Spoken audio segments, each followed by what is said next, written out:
Well, I was going to say good morning, but good afternoon. My name is Ellie Marks, and it's an honor to be here on behalf of my family, other victims, and the Environmental Health Trust. First, I am here as the wife of a man struggling with a cell phone-induced brain tumor, and I want to explain my family's deep interest and commitment to this issue. Second, I want to release a shocking document that the Environmental Health Trust has prepared of world actions on cell phone safety, which we have shared with you, and share my deep disappointment regarding how our country lags behind the rest of the world on this issue and the possible reasons as to why this is happening. And I want to share with you some of the personal stories of other families who are coping with tremendous challenges from brain tumors that their physicians believe were induced by their cell phone use, long-term use of cell phones. And sadly, many are already dealing with the loss of loved ones from a brain tumor attributed by their doctors to cell phone use. I'm proud to be here with Dr. Herberman, whose courageous warnings and impeccable scientific credentials have added a tremendous boost to this issue. In 2008, he issued an advisory on safe cell phone use to his faculty and staff, and then we testified together at a congressional hearing on cell phone health risks just 4 months after my husband's surgery. Despite the hearing being the same week as the financial meltdown and the bailout, headline news in D.C. that morning was that the CTIA refused to testify. It's painful to think how many lives we have been exposed over the past 3 years while the public continues to be intentionally misled by industry and our regulatory agencies. It is apparent that local and state governments like you, who are to be commended for your foresight, must take the lead to correct this possible catastrophe. We cannot afford to wait. My husband of 31 years has a malignant brain tumor that experts believe was caused by his long-term use of cell phones. Alan began using a cell phone in 1987 when we were a happy, hard-working family with 3 small children. Alan stated that if someone had told me that holding the phone right next to my head could result in a death sentence, I never would have played Russian roulette with it. How can they knowingly market a product that can rob a man of his life and not warn him? On May 5, 2008, my husband and I excitedly packed to leave for our youngest child's college graduation. Instead, at 2 a.m., I awoke to Alan's strange noises and thrashing. I tried to wake him but couldn't, and the nightmare has yet to end. Witnessing a grand mal seizure is something you can never erase from your memory. At 4 a.m., we were told that my lifelong love had a large mass in his right frontal lobe, the part of the brain that allows us to differentiate between right and wrong and relate to those we love. For several years, he had been exhibiting unexplainable behavior that caused emotional chaos in our family. Alan desperately tried to continue to be a loving husband and father as he willingly sought professional help and took antidepressants and bipolar medications to no avail, as it was not a psychiatric disorder but a lethal brain tumor. 10 days after Alan's diagnosis, Senator Kennedy had a seizure with the same diagnosis, and ironically, our son had interned for the senator in his private office. My son came to me after hearing a report that the Kennedy family felt his glioma may be related to his cell phone use and said, "Mom, it can't be just a coincidence." Dad and the senator were both glued to their cell phones. I was stunned, as Alan's cell phone was a vital part of his work, always held to the side of the head where the tumor developed. Alan and Senator Kennedy had their skulls cut open about days apart. Alan's craniotomy lasted 7 hours, and titanium now holds his skull in place, and the tumor will grow back. I immersed myself in research on cell phones and brain tumors and was shocked and outraged at what I found. I sent worldwide experts Alan's medical records and cell phone records. Many experts agreed with Dr. Ellie Richter, head of occupational environmental medicine at Hebrew University Hadassah School of Medicine, whose research calculates risk assessment of exposure to radiation, including cell phones. He stated that the weight of the evidence suggests it is more likely than not that there is a cause and effect between Marks's cell phone use and his glioma. This is consistent with the emerging body of knowledge on exposure, latency, and laterality of cell phone use.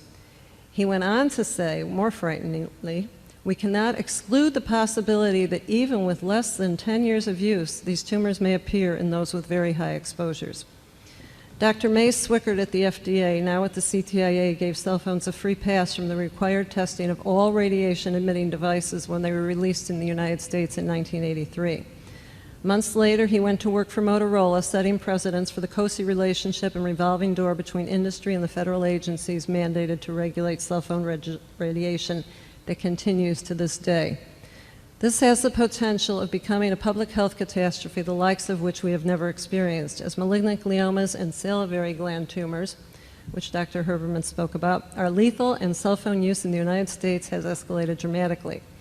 According to Pew Research, children as young as 6 use cell phones, and greater than 4 out of 5 children and teens 12 years and older sleep with their phones on next to them, often under the pillow. Even the President's Cancer Panel states that special caution is prudent, as children will have a lifetime of exposure. This past May, the World Health Organization and the International Agency for Research on Cancer, their expert arm, advised and listed cell phone radiation a possible human carcinogen based on an increased risk of gliomas associated with wireless phone use. That is the exact cancer that afflicted my husband, Senator Kennedy, Johnny Cochran, Seve Ballesteros, and many others. To ignore this declaration as being done in the United States currently is a horrible disservice to all of us. As it should be, microwave radiation from cell phones joins a long list of well-reviewed cancer agents that includes engine exhaust, DDT, lead, and gasoline exhaust fumes. Despite the possible carcinogen classification, our FCC and FDA have taken no steps to communicate the importance of this to our citizens. Shockingly, their websites continue to use outdated information, which is a betrayal of public trust and a threat to many lives. The CTIA likes to hang their hats on our government agencies who are seemingly captured by this industry and are still wrongly claiming there are no adverse health effects from cell phone use, while hundreds of studies have shown definitive health risks, including producing defective offspring in animals related to cell phone use. We desperately need warnings. Supposedly, the FCC, after consultation with the FDA, OSHA, and EPA, adopted standards governing radio frequency emissions from cell phones. And the FCC asserts that those standards represent the best science to protect public health.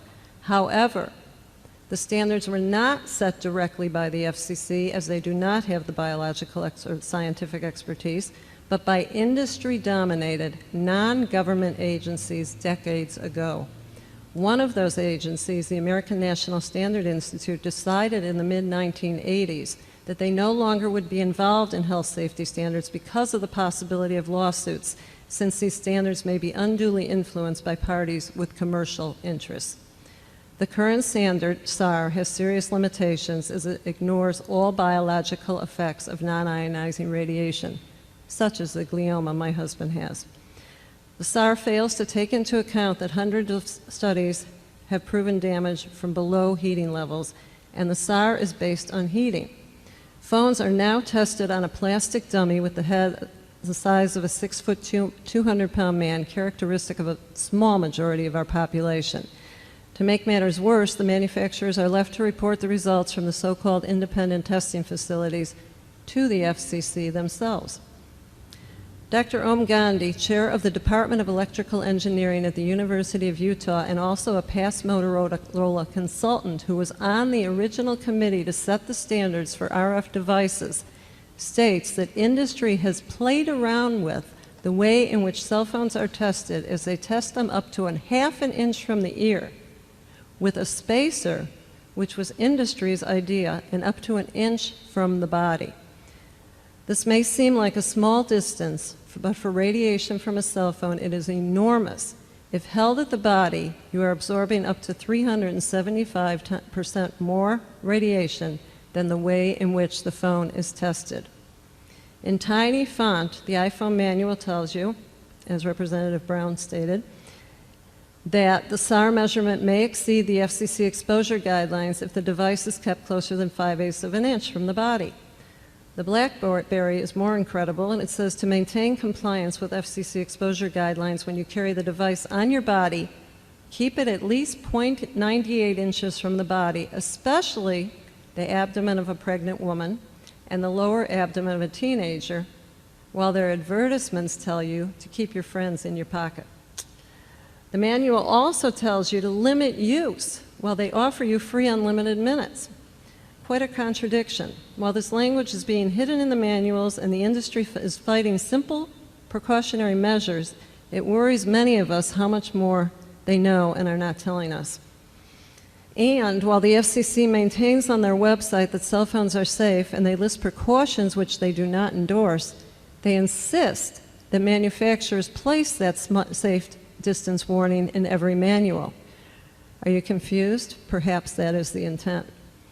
In a very recent article about the studies proving cell phones kill and damage sperm, John Wall, CTIA spokesperson, did not comment on the sperm studies, but cautioned that organizations like the World Health Organization and the FDA have concurred that wireless devices are not a public health risk, and the peer-reviewed scientific evidence has overwhelmingly indicated that wireless devices within the limits established by the FCC do not cause any adverse health effects.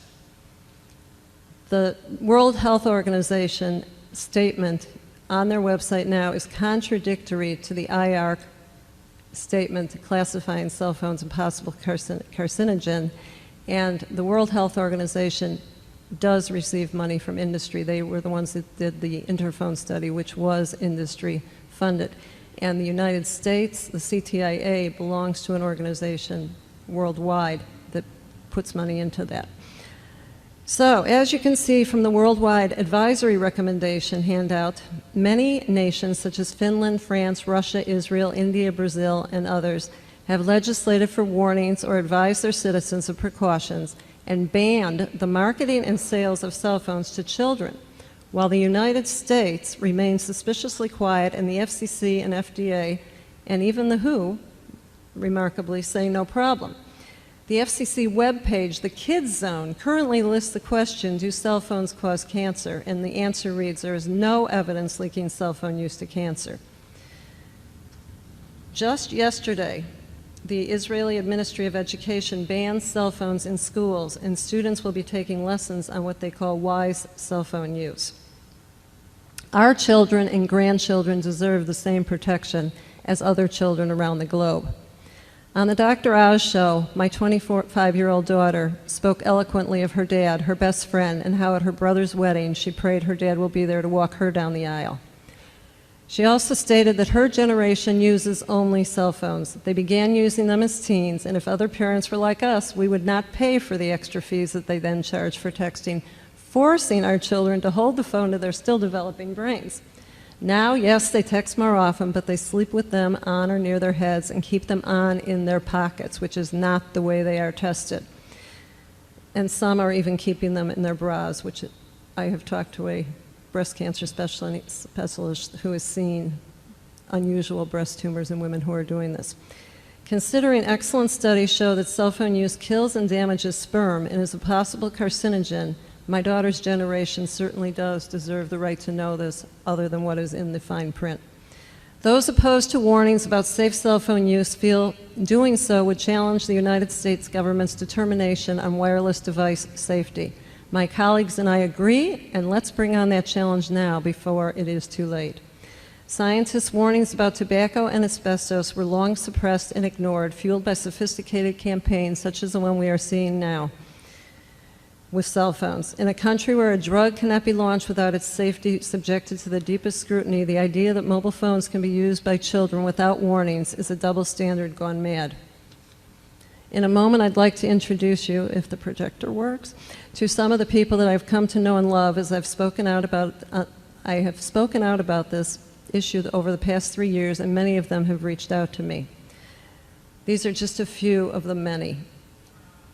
Please listen closely to the words, hopes, and losses of those who live with or have lost loved ones to this insidious disease which doctors believe was caused by their long-term use of cell phones. I would like to thank the committee, Chairman Sturla, Representative Brown, and the other representatives that have traveled here today for your willingness to educate yourselves on this critical issue. You are pioneers, and that is greatly appreciated. I would also like to make a couple of comments from what I've heard here today. First of all, Mr. Keegan mentioned the Interphone study, which was done by the World Health Organization. That study was finished about 6 years ago, and the results were mysteriously not released for about 6 years. And then when they were released, the findings that showed an increased risk, a 118% increased risk of glioma after 10 years of use for just 30 minutes a day were not to be found. And then scientists looking at this realized that that was omitted when they were released. Also, the industry has stated that that study was flawed because the people who participated didn't recall how long they used their cell phone. I and the other victims have been able to get cell phone records to determine how long it was used. They are the cell phone industry that funded the study, and I would imagine they'd have the same ability. As far as federal preemption, the Attorney General in Maine said this was absolutely not federally preempted. The same in California, the same in San Francisco.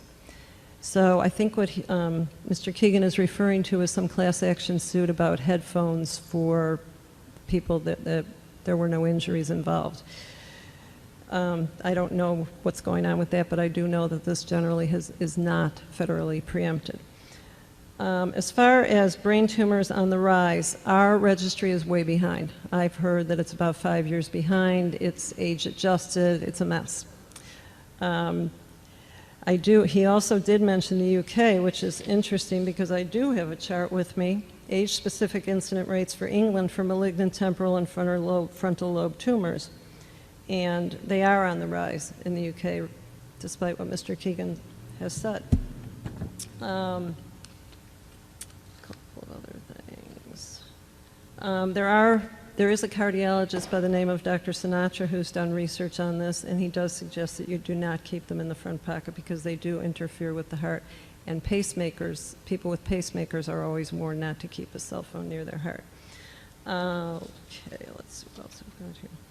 As far as the 50-fold factor that Mr. Keegan referred to, that was set back in 1982 for RF safety standards. That's before cell phones were even introduced to the marketplace. That 50-fold standard is not related to sources held close to the body, such as cell phones, and that's a quote from Dr. Om Gandhi. Unfortunately, Mr. Keegan quotes the NCI, the NIH, and many other organizations and agencies that we, as the general public, hold in high esteem, but it has been determined by experts that they have been, the word is, captured by this industry. The Maine CDC director, who I have met, has been asked to or forced to step down from her position. Mr. Keegan was quoting her. The lawsuits, there are more than 4. There's many ongoing lawsuits, and they did take a good step forward just a couple of months ago. And before SAM was introduced, the large head, there were human beings that were testing these, and one of the men who did this, Robert Kane, wrote a book about it, and he passed away from a brain tumor. Mr. Snowden is another CTIA vice president, and when he testified in Burlingame, California, who is now going to be doing something with this, he stated he is not saying not once, that cell phones are safe. So I think that the CTIA might be saying that, maybe it was just Mr. Snowden, but they're referring to the FCC and FDA, who are mistakenly misleading the public. And also, as far as pregnant women, there are new studies coming out of Turkey and Greece and Israel about cell phone effect on fetuses. And there is one family who lost a 4-year-old to a glioma. It's very rare for a child to have a glioma. And she was a realtor, and she kept her cell phone in her pocket while she was pregnant. And the doctors have talked to her about the fact that this possibly may have been related to her cell phone use while she was pregnant.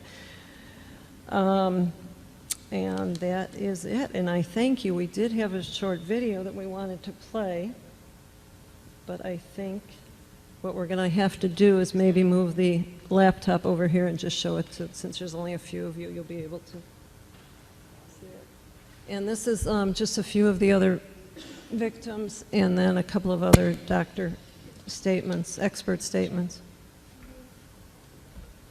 I'm sorry the projector's not working. Thank you. Oh, yeah, thank you. If anybody else wants to see, you can. feel free to. I think it's important that the World Health Organization's identify cell phone use as a. I had asked the previous speaker about the Surgeon General getting involved with this, and forcing the issue of more profound warnings to be up, where cell phones are either being sold or in the package that when a person buys it. I should not need a magnifying glass to find it. And I should not have to, based on how I use my cell phone. I know there's a lot of features on my cell phone that I'm not even aware of, because I didn't buy it for the features. I want to know how to make a telephone. Now I learned how to text it. And I do a lot of that now. So many people do get right, pick it up, charge it back, whatever they have to do, and now they use it. Okay? And what the chairman said, I didn't even know about that. That I ain't supposed to use it while I'm charging the phone. I mean, those are scary warnings that are being released. Mm-hmm. But I don't want to have to read fine print to know this stuff. So it's important that people are informed in a very effective way up front so they can make good choices and protect themselves from harm's way. And it might not limit their cell phone use, but it might encourage good, safe cell phone use practices. So I'm happy that you came forward with what you added to this hearing today. But we need a different level of government who's responsible for consumer protection to get involved in this now. And I know you brought up the CDC, and that's one. But I think the Attorney General, Surgeon General. not just the Surgeon General, I'm turning to the Surgeon General to be asked to get involved in this too. And I don't know if any of you had any indication that had been asked of that level of government. I'm not entirely certain about the Surgeon General. We did have a Environmental Health Trust conference in Jackson, Wyoming recently, and we are approaching the FCC and some interested people at the federal level, such as Representative Markey, Representative Eshoo, and Representative Waxman, who are interested in this. However, they're more interested in research.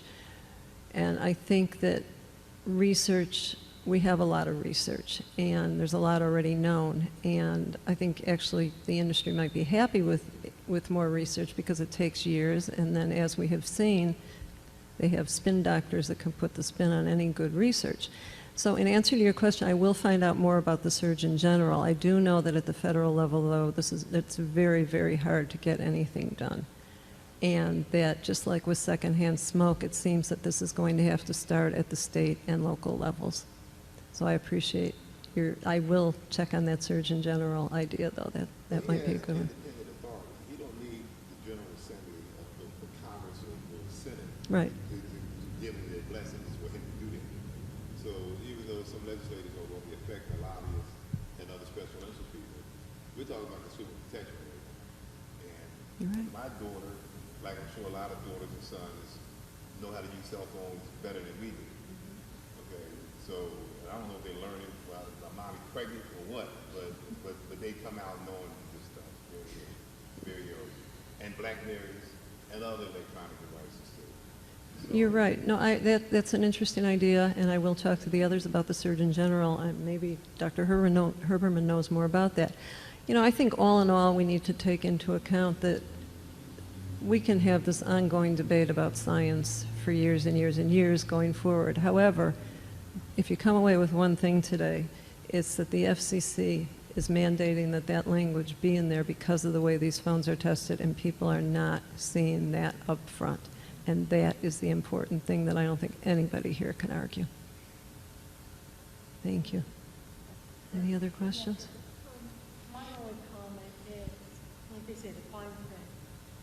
Let's forget about the whole cancer issue right now. Let's just say see the fine print, tells you to keep it an inch away. At least if that's there, it makes you think so you keep it an inch away from my head, so. Right, but have you read have you seen this before? See, most people, and Dr. Herberman was saying that someone he knows just bought one and it didn't even come with it. A lot of times when we go to get our new phones, they take it out of the box, they put the SIM card on, I say throw the box away. And if I wasn't in the know, I definitely wouldn't ask for the manual. And sometimes they're not even given with the phones, they're only online. So, and it's hard to find. So it's definitely not something, the font's even in gray. It's something they're not wanting us to see for some reason. They don't even use it in their advertisement. Even the pharmaceutical companies have been made to talk about side effects of drugs. Right.